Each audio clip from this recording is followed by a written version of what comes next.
Hi, I'm Sebastian. This is Reina. We're gonna keep saying this even though you've maybe seen a video of us, because in case you haven't, that way you get to know us. We are a couple. We're currently traveling. The goal of this video is a recap of our time in Bali. We went to two places, Canggu for the first half of our trip, and then we stayed in Ubud. Canggu is much more a beach place. Ubud was much more a city place. We'll share with you some good things, some bad things, interesting things, maybe some tips. First thing, local culture. What do you think? Strong spiritual, religious aspect. Offerings everywhere. Like you have to watch where you're walking at all times. They are because you'll step on everywhere. offerings, and don't do that. No. I stepped on like 2. There's the temples and stuff everywhere. And you have to wear special clothes to go in them. We didn't go in any. I feel odd treating someone's religion like an attraction. You know, we're not white people showing up and going, hey, show us your culture. We deserve to see it. So we don't usually go to the temples. But yes, there's temples everywhere. And you do have to wear a different attire to go in there. There's definitely a fair amount of tourists that do go in. Some dressed properly, some not. The one thing that I've experienced the most with Bali was it feels like they live for you, which is not that great. I like fitting in. So the second you walk in, everything changes because they kind of like do it all for you to make sure you have the best time. It comes from kindness and probably like just in general, tourists being a way to make a living and stuff. Next one, accommodations. Number 1 in Canggu. Kubidima. Loved it. We stayed at Kubidima Villas. 10 out of 10. 10 out of 10. It was a great time, minus the construction being around, and that's not them. That's not their fault. But we had such a good time. Lots of dogs. They were, yeah, we had the dogs. We literally missed the dogs and the staff. The staff was just so nice. And when I was super sick, like they offered to help us. He was going to drive me to the pharmacy, help me get the proper medicine, and then drive me back. I ended up being better. And then the second he saw me the next day when I walked out, he was like, oh my God, you're okay. But that's how like kind and good it was. We really loved the experience there. 2 pools, great time. One of them was always empty. Empty as in like no people. The pool had And water in it. well positioned too. Like it was warmer than the other one. We didn't have breakfast there. We would usually go to restaurants and stuff. The cleaning was great. Yeah, they were just so helpful. In fact, everything was so good about that place that the next place we stayed at in Ubud was called Sejong House. But Sejong House is a family-owned place. It was still lovely, like the vibe, the design, everything was pretty. The balcony was really big. Our bathroom had a metal door, and so we called it prison bathroom. Because the second you would shut it, it would like, and you felt like you were in prison. Location was definitely like peak. The biggest downside was the Wi-Fi. They didn't have it. The only way you get good Wi-Fi is to be on your balcony. But then you also only get one plug, and it is inside next to your bed. So you're either on the balcony getting good Wi-Fi, but with your devices dying, or you were inside trying to charge and not having Wi-Fi in the most frustrating way. But even on the balcony, it was pretty shit. That was one of my main downsides for the place. Don't get me wrong. If some of the stuff was stepped up, I would stay there again. Oh my God. Food there was heaven. Heaven. Vegan heaven. Raw vegan heaven. We're very different vegans. It works for our couple that we are both vegan because at least we don't have to fight about going to a steakhouse versus a vegan place. Our fight is more, do we go to a raw vegan place where they don't cook the food and they just put it all together? Or do we go to a place that cooks with vegan ingredients? In terms of foods, coffee, that was the one downside. If I ordered an Americano there, it was coming out average most of the time. Lattes were somewhat good, but overall a little less satisfying on the coffee side of things. We were doing a good combination of fancy, expensive places and like the super normal, affordable places. I guess that's part of the culture too, the tourism. So that's part of where you go. Like all the spaces you're gonna be in, there's gonna be the experience of like all the other tourists. Lots and lots of travelers are dicks. When we would go in those places, if they were stacked with tourists, then usually it was like an experience. Much more for me. I take in a lot of the environment, and when the environment throws me off so much, I'm like, I don't like this place. But that's technically part of the culture there, which is tourism being so heavy and people being dicks. Don't be a dick. We never had Bali belly. We actually got lucky. I got food poisoning, but that's about it. And we drank like the water. We had the veggies, the fruits, the raw stuff. No problem at all.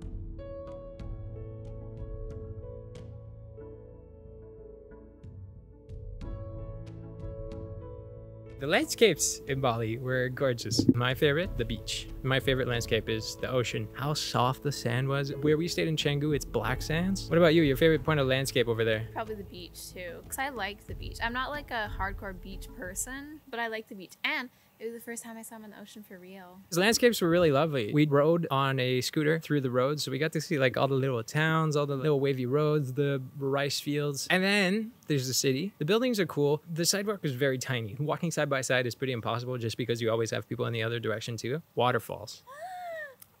We rode the scooter to 2 waterfalls. But we went in the waterfall, like swam in the water. Well, swim. It wasn't much of a swim. Yeah, the first one was like a basic waterfall. A bit crowded. But yeah, definitely crowded. Still lovely. The second waterfall was pretty cool. Much smaller groups. They had these like 2 tour guides with 2 separate groups. You'd go at the top of the waterfall, you'd jump in and swim in, and those tour guides were like doing bombs in the water and stuff, sliding down the waterfall, actively telling us this is dangerous. And Tourists shouldn't do it. And then they would do it. And it was intense. Like at the top, you can feel the current pushing you into the waterfall. Really lovely time. Moving on to activities. Yay. Things you do when you're there. Oh yeah, we went snorkeling. Yeah, when we were staying in Ubud, we went on the snorkeling Yes. adventure in Nusa Penida. The only video we had is literally just us walking down the ferry dock. One reason being our tour was 3 snorkeling spots, and I got sick after the first one. But it was amazing. The first spot we swam with manta rays. I love free diving, so I dive under and go swim like really close to them. They are giant. Fucking ginormous. They're so cool the way they swim. They're not afraid of humans whatsoever. They would literally swim towards you in the water. Like sometimes I'd dive down and then they would start swimming towards me. I'd be like, wait, no,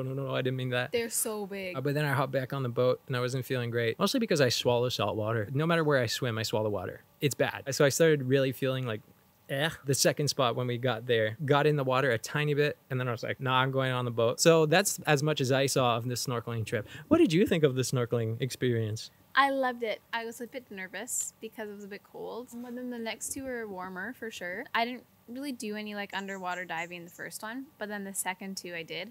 So I got really like this close to coral, and there's tons of fishies everywhere. And you can get pretty close to them too. I thought they'd be like really darty and nervous, but they weren't. And the water is literally like the clearest thing ever. I loved it. When she snorkeled before, it would be like from the beach. Like she would walk from the beach and then swim in, versus you're on a boat going out to the spot and then just jumping in. And the reason we don't have any footage is I forgot my 360 camera, but that is me and I forget things. It's okay. It's a memory in our eyes. Yes. Other activities. Beach. I loved learning to surf. That was great. I wanted to do it more, but that was yet another time where I swallowed too much salt water. In fact, I had a heartburn that day. I have a problem. But surfing was still great. I loved it. I caught all the waves, almost. There's 2 or 3 I didn't catch. The rest of them I caught. And I'm talking about like when you go straight, not when you're like riding the tube, you know. That was my first time having a surfing class in the ocean because I did river surfing when I was a teen. Swimming, obviously amazing. Fun. The water was warm. The So waves were so warm. cool. Like you could just catch some waves so at the fun. beach, like even body surfing or just vibe. We did kayaking with our snorkeling activity. On this trip, we're realizing how much extra you get. Our activity was just 3 spots to snorkel. But then on the day, they actually were like, oh, your next thing is kayaking. And we were like, what? Like our thing only included this. And it was like, no, you're going kayaking. They had shoes for us because it was really rocky. Every restaurant, you order cocktail and there's like this huge slice of fresh fruit on it as a garnish. Your coffees Everything. come with a cookie. Every time you sign up for something or pay for something, you'd somehow get something more out of it. Like they would Always. under promise, over deliver. So one of the really lovely sides of every activity that we've done. As far as city activities go, shopping, food, yoga. But that was about it. I had less of a great time in Ubud just because of that. After a while, shopping and food is shopping and food. Yoga, go. Okay, the yoga in Bali, 12 out of 10. Oh my God. So many different yoga studios you can go to. The teachers, amazing, so professional. The studio is so beautiful. Flowers everywhere. In Ubud, I went to quite a few classes at the yoga barn, but it's one of like the coolest yoga places in the world. It's this whole like really tiny village, and there's a spa, tons of different yoga studios. There's a restaurant. You can stay there. We did ecstatic dance there. The yoga barn was like your fancy one because it's the famous one and stuff. The hype is real. Like, I it's loved for a it. good reason. Yes. And the teachers, like some of the best in the world, honestly. So if you like yoga, you're going to enjoy Bali. If you like working out, you're going to enjoy it less. In Canggu, there was a gym, but it was 300 Canadian dollars for a month. I ended up doing so much more yoga than I would have. I did learn a bunch. We signed up for an aerial yoga class, and we ended up being the only 2 in the class. So it was like a private lesson. We're both good at yoga, so we knew what we were doing. We both have experience doing aerial yoga too. And so he was letting us do like all these crazy things. He took all these pictures of us. One of my favorite things we did so far. Aerial yoga was really fun. Yeah, I have my like background of doing circus aerials when I was working at the resort. Meanwhile, she's just really great at yoga and flexible and stuff. You could tell when he went from, oh, this would have been the normal flow of the session to, oh, let's fuck around. Like these guys can do it. It was so fun. Oopsies. My biggest challenge, the Wi-Fi and the second hotel. But that thing pissed me off. Your biggest challenge? Not having anything to do at night, because past say like 7, everything shuts down. The sun goes down. There's no street lights. There's no nightlife.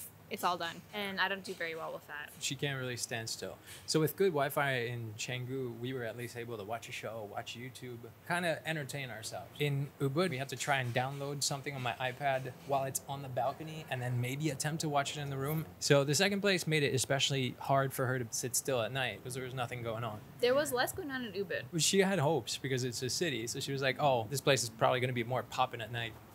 Less. We're not saying there's no nightlife there, but we didn't find it. One of the challenges that's specific to us is the merchants, like the people at the markets. If I'm in a store and you come up to me and you're like, hey, you want to try this? Or I have it in this color and this size and you want it. I'm like, now I don't, and I leave. And it was the same for those markets. If I looked at things, if I was touching something and they were like, hey, you want to get it? So that was definitely a challenge for us. Whenever I saw no price, I didn't even bother with it because I'm like, I don't want to do the whole asking bargaining thing. I will never try to bargain. If you shove a price and I'm happy with that price for the thing I'm getting, I'll buy it. So this isn't like a everyone thing, but I get really car sick. Well, I get sick in every moving thing. And the scooters were especially bad because bumpy roads, starting and stopping. So that was pretty intense. She does like really horrible with every vehicle, like plane, boat, car, train, anything. The one thing she kind of does good on is my motorcycle. Somehow that one works. So I had hope for the scooter to work out too, but driving there is completely different. Rode on the sidewalk in the wrong lane, in between cars, by a mirror. There are no street signs. There's like 3 lights, maybe. In all of Bali. We found 1 red light and no crashes, like anyone. I do think if you don't ride a motorcycle or a scooter, then you're playing with fire riding there. Maybe take a class or 2. Being a rider, I felt worried. I was like, fuck, this is dangerous. For them, for us, for everyone. What are some of the other challenges? It's not really a place you can walk. The sidewalks are super tiny. There's not like a green space. Like I would have liked if at night I could just go for a nice walk. Canggu was fine. You could go walk on the beach. Yeah. And the streets were like long and wide. The one downside to walking in Canggu was the construction. Somehow they were doing every sidewalk. Now the highlights. And we had a great time. We would go back to Bali and we probably will. My number 1 highlight, the dogs, the street dogs. Magic, they're cute. If you read anything and something says like, don't pet the street dogs, they're dangerous, don't pet them, but they're not dangerous. Just lovely things left and right. It was so amazing. One of my favorite things. And if not the dogs, the beach, the sunsets at the beach, that's just my life. I want to see sunsets until I die. In fact, I want to see street dogs at the beach for sunset until I die. And the dogs are like chunky, like they're fed. They know how to get their food. They don't look sad. My number 1 highlight, the yoga. Literally perfect. Amazing classes, amazing teachers, huge variety, long classes, yoga barn, little yoga village, heaven. Absolutely loved it. Quick, tiny things I loved. The staff at the first hotel, we're not people.